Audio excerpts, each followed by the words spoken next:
పార్లమెంట్లో BJP MP Tejaswi సూర్య తెలంగాణపై ఇష్టారీతిగా మాట్లాడితే 8 మంది బీజేపీ ఎంపీలు ఏం చేస్తున్నారని సిద్దిపేట నియోజకవర్గ కాంగ్రెస్ పార్టీ ఇన్ఛార్జ్ పూజల హరికృష్ణ ప్రశ్నించారు. తెలంగాణ రాష్ట్ర సాధన కోసం ఎంతో మంది ఆత్మ బలిదానాలు చేసుకుని తెలంగాణ సాధించారని, అలాంటి తెలంగాణపై అనుచిత వ్యాఖ్యలు చేయడం పట్ల ఆగ్రహం వ్యక్తం చేశారు. ఎంపీ తేజస్వి సూర్య చేసిన అనుచిత వ్యాఖ్యలకు నిరసనగా సిద్దిపేట జిల్లా కేంద్రంలోని ముస్తాబా చౌరస్తా వద్ద కాంగ్రెస్ పార్టీ శ్రేణులు దిష్టిబొమ్మ దగ్ధం చేసేందుకు ప్రయత్నించారు. పోలీసులు కాంగ్రెస్ నాయకులను దిష్టిబొమ్మ దహనం చేయకుండా అడ్డుకున్నారు. దీంతో కాంగ్రెస్ నాయకులు రోడ్డుపై బైఠాయించి నిరసన తెలిపారు.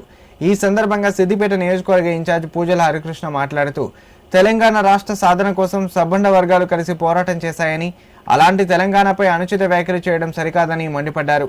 ఎంపీ తేజస్వి సూర్య తెలంగాణ ప్రజానికానికి క్షమాపణలు చెప్పాలని, అలాగే బీజేపీ పార్టీ ఎంపీ సూర్యను సస్పెండ్ చేయాలని డిమాండ్ చేశారు. కార్యక్రమంలో కాంగ్రెస్ నాయకులు ఇమాముద్దీన్, యాదగిరి, లక్ష్మి, సతీష్ గౌడ్, రజనీ, మహేష్ గౌడ్, శ్రవంతి, సనా పాల్గొన్నారు.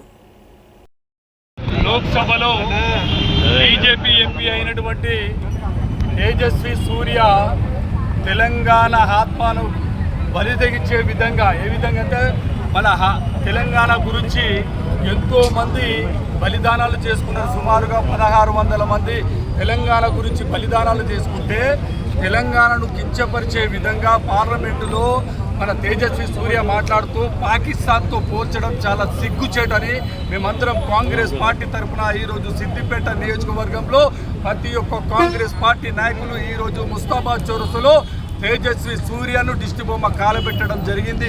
అతనికి మేము ఒకటే డిమాండ్ చేస్తూ ఉన్నాం, తెలంగాణ గురించి విద్యార్థులు కానీ, రైతులు కానీ, ప్రతి ఒక్క సంఘాలు కానీ ఈరోజు నిరసన తెలంగాణ గురించి మనం ఎన్నో పోరాటాలు చేసుకున్నాం, ఆత్మ బలిదానాలు చేసుకున్నాం. అవన్నీ చూడలేక తల్లి సోనియమ్మ ఈరోజు తెలంగాణ ప్రకటిస్తే పాకిస్తాన్తో పోల్చడం చాలా సిగ్గుచేటు. వెంటనే తేజస్వి సూర్య తెలంగాణ ప్రజలకు వెంటనే క్షమాపణ చెప్పాలని, అలాగే ఆయనను బీజేపీ పార్టీ నుంచి సస్పెండ్ చేస్తూ లోక్సభ సభ్యత్వాన్ని నుంచి కూడా బర్తరఫ్ చేయాలని కాంగ్రెస్ పార్టీ సిద్దిపేట నుంచి కూడా మేము డిమాండ్ చేస్తూ ఉన్నాం.